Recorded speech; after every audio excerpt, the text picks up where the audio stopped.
Ayun, magandang umaga po sa lahat. John Tin Chavez again, nagbabalik. Mga idol, itong araw na to, bali pangalawang araw na po namin, no, sa sa itong taon na 2024.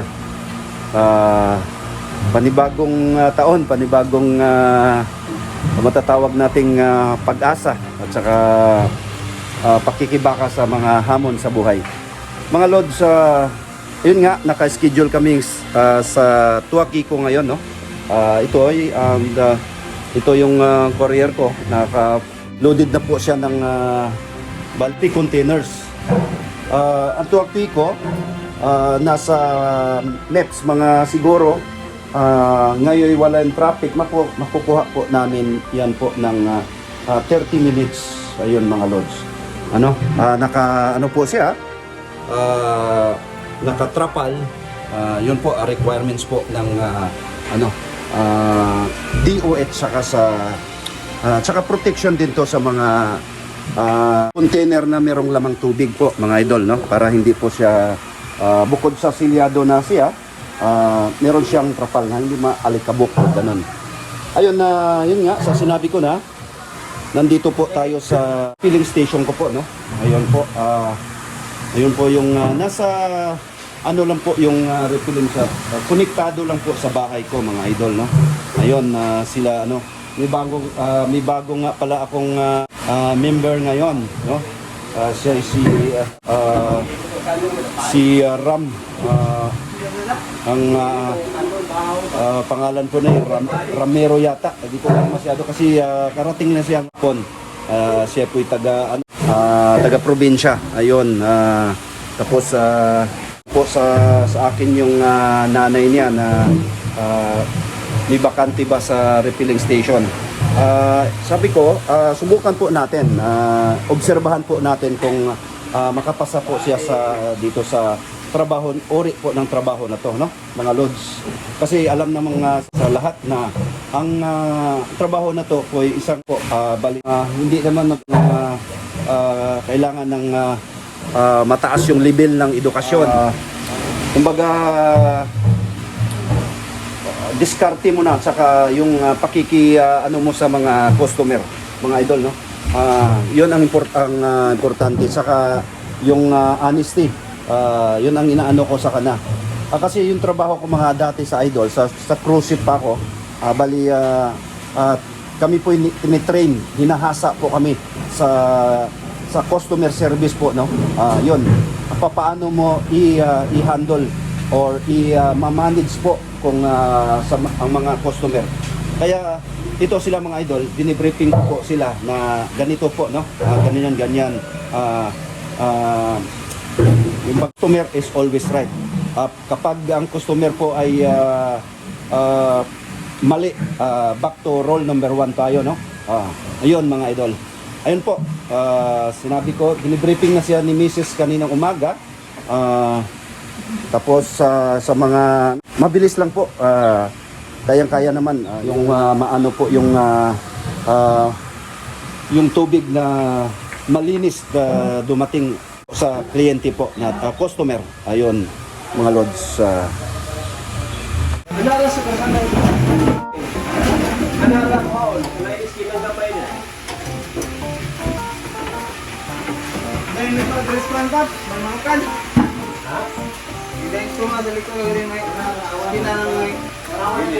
Dito nilang Baday store.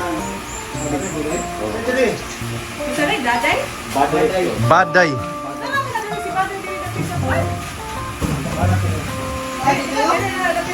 Oh, ilahan sa ng bahay ko. Ayun mga idol, dito palabas na po kami, umpisa na po after na-briefing po kami sa mga gagawin po namin. Bali dito na po kami, no, para papunta na po kami sa MEPS, Mactan Export Processing Zone. Andito po kami sa may bungad po ng mismo ng North Road. Ayun, bali magra-right turn po kami dyan. Yun, dandahan lang po. Bali, kasama ko si Elmar, siya po nagda-drive. Nandito na po kami sa North Road, Pasay, Mandaue, tapat po ng Insular Mall, no? Yun po mga idol, merong ano, no? Yun. Una po namin gawin mga idol ay of course magpaano muna tayo, no? Pakainin po na natin tong courier po natin. Magagas muna kami idol. Ayun. Dito po kami magpagas ngayon sa Petron. Ikumpara mo yung ano niya sa regular na gas station, medyo mura-mura po. Ito yung Petron mga idol, no? Ito yung price ng makikita nyo sa board. Ayun po. Ayun po ang North Road sa left side papuntang Cebu City, sa south part, sa right side north part po. Pinang 300 mga idol is 5.06 liters sa 59.25 mga idol, no? Ayun. Ayun, ang Island Mall. Island Central Mall. Ayun, Sikuchun. Mga police officer natin, no? Mga giting nating mga police officer. Ayun, Chowking. Ayun. Marina Mall. Yun, Christmas Bazaar, oh. Meron palang Christmas Bazaar dito.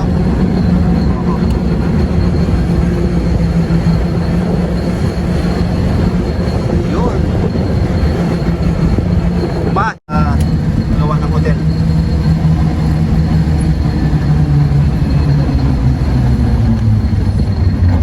Ayun, nandito na po tayo sa Philippine Economic Zone, Mactan Economic Zone Security.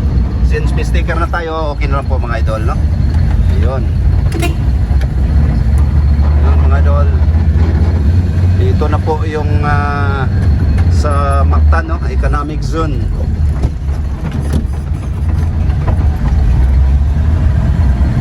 Ayun. Isa sa malaking revenue nagpa-ano po sa revenue ng Lapu-Lapu, ito po MEPS Mactan Export Processing Zone.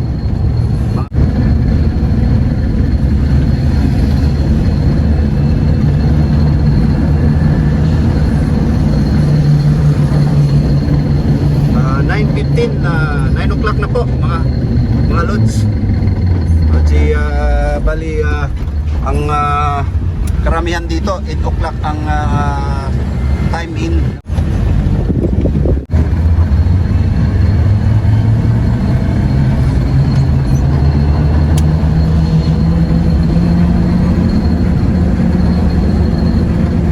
Ayun ulit mga idol, malapit na po kami sa Tuakiko, Cebu Corporation.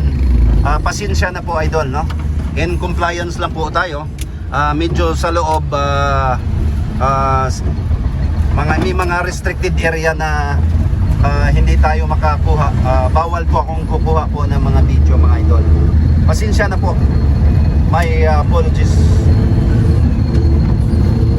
Ayun mga idol. Ito po yung Tuakiko Cebu Corporation mga idol.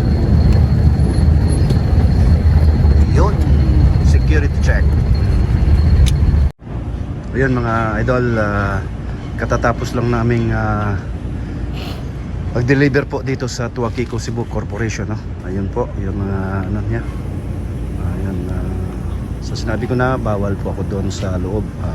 Bali pauwi na po kami idol, no? Ayan Lods, pauwi na po kami, no? Dito, baybayin natin tong kabaan po ng MEPS. Tos. Ganda ng ano, ito. Bigay po ito ng Biloso. Maraming salamat nga pala sa Biloso family sa pinaskuhan akong adawat sa ito po yun, Globe Residence.